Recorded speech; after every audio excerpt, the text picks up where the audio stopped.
Asibuyele emuva phansi ngokuhlukumeza insango babebhema kahle omkhulu maybe kanye ngonyaka ugqoka ibheshu nembadada ngidi isiko lami phela amasule bedume ngokuhloniphana nokuphana sahlephulelana inyoni noma kuyijiyane ake sine update la niyamkhumbula umhlongo ubaba umhlongo lona uSipho Mhlongo umdidiyeli wamabutho kwaZulu wonke jikelele. Nansi ke update engena manje zithi umhlongo usexoshiwe. Umhlongo usexoshiwe esikhundleni sokuba umdidiyeli wamabutho kwaZulu. Akaseyena umdidiyeli wamabutho ubaba uSipho Mhlongo. Nangu lo owayengibizela ama media briefing onhlaka production namantombazana angagezi laphana ehambe ekhuluma ngami laphana konhlaka production.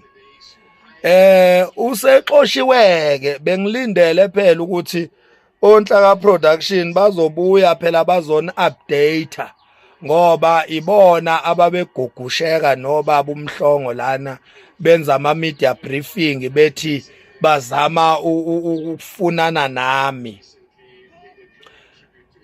Imxoshileke indoda le ayethu uyayilwela ethulwela yona against mina imxoshile njoba sikhuluma nje usewumuntu phaqa akaseyena umdidiyeli webutho likaZulu uxoshiwe uSipho Mhlongo. Kanti ke bonke laba ababekade bezwana noButhelezi ubaba uButhelezi ubaba uMangosuthu uButhelezi bonke labo ababekade besondele eNdlunkulu ngenxa kababa uButhelezi engena manje zithi baxoshwe bonke. Baxoshwe nje bonke laba abebesondele esilweni ngenxa kababa uMangosuthu uButhelezi.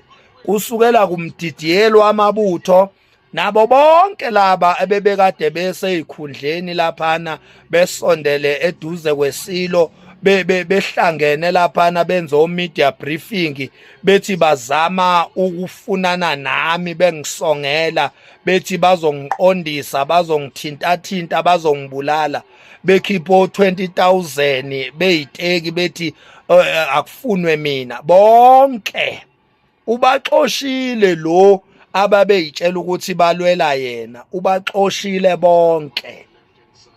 Awusuka nini yeka